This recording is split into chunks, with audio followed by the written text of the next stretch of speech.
bà trong đêm xua bụng mai bông bông từng kia bà xong complete chui cho subscribe ở video nhung nè mùi phóng bà con tràn thìสำหรับ video ហ្នឹងដូចជា video មុនដែរទេបាទគឺខ្ញុំនឹងនាំអារម្មណ៍ពុកម៉ែបងប្អូនមក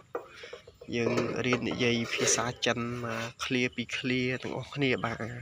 យើងរៀនតិចតួចទៅគ្រាន់ចេះបានមួយម៉ាត់ពីរម៉ាត់គ្រាន់ថ្ងៃណាមួយដែលយើងអាច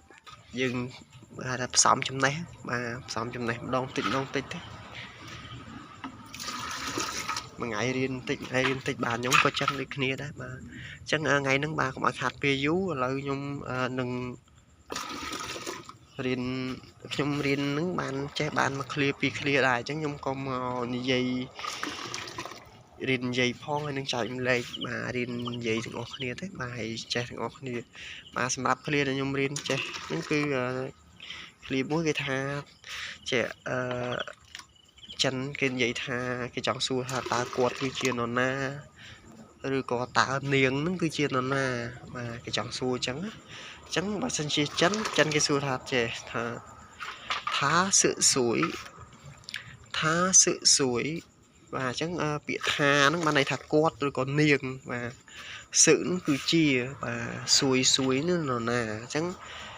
កាលណាយើងនិយាយថាសឹសួយបាទន័យថាតើគាត់គឺជានរណាឬក៏តើនាងគឺជានរណាហើយបើសិនជាយើងចង់និយាយថាគាត់គឺជាប៉ារបស់ខ្ញុំបាទឪពុករបស់ខ្ញុំអញ្ចឹងយើងអាចនិយាយថាបាទឥឡូវខ្ញុំសូមនិយាយថាចេះណាគាត់គឺជាឪពុករបស់ខ្ញុំអញ្ចឹងជាភាសាចិនយើងនិយាយថាចេះថា是我的爸爸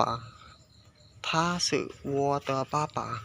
បាទអញ្ចឹងថា是我的爸爸ឬក៏យើងអាចនិយាយបានថាគាត់គឺជាម្ដាយរបស់ខ្ញុំយើងនិយាយថាថា是我的妈妈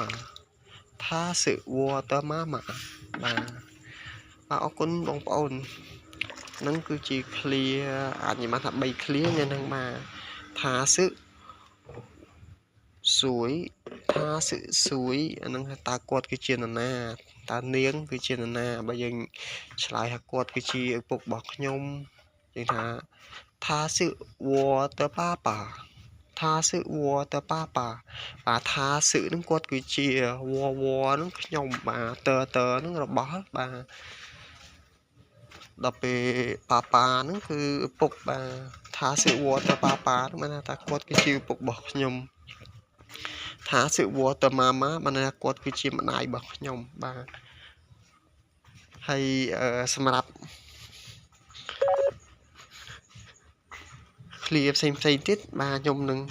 ធ្វើការនិយាយជូនជាស្រ័យបាទអាចថារៀននិយាយផងហើយនឹងបាទជួយចែកម្លែកទាំងអស់គ្នាទៅបាទបងប្អូនក៏រៀនខ្ញុំក៏រៀនដែរទៅបាទមួយទៀតបាទដូចថាមិត្តភ័ក្តិគេហៅថាផឹងយោអញ្ចឹងយើងថាគាត់គឺជាមិត្តភ័ក្តិរបស់ខ្ញុំអញ្ចឹងយើងនិយាយថាថា是我的朋友បាទហ្នឹងគឺជា clear ដែលយើងចង់និយាយថាគាត់គឺជាមិត្តភ័ក្តិរបស់ខ្ញុំថា是我的朋友បាទអញ្ចឹងគឺជា clear ដែលយើងត្រូវរៀននិយាយបាទអញ្ចឹងសរុបមកវិញបាទថ្ងៃនេះគឺយើងរៀនបានថាប្រហែល clear បាទពុកម៉ែបងប្អូនលើកឡើងវិញទាំងអស់គ្នាចាស់បាទដូចថា是水他是我的爸爸他是我的妈妈他是我的朋友បាទអញ្ចឹងប៉ាត់នឹងបាទអរគុណច្រើនបងប្អូនបើសិនជាមានចំណេះដឹងផ្សេងទាក់ទងភាសាចិនទេខ្ញុំនឹងជម្រាបជូនពុកម៉ែបងប្អូនបាទហើយយើងនឹងចែកម្លែកចំណេះដឹងតិចតួចទាំងអស់គ្នាបាទអរគុណច្រើនជម្រាបលាហើយសូមជួយចុច subscribe វីដេអូខ្ញុំម្នាក់មួយផងបាទអរគុណច្រើន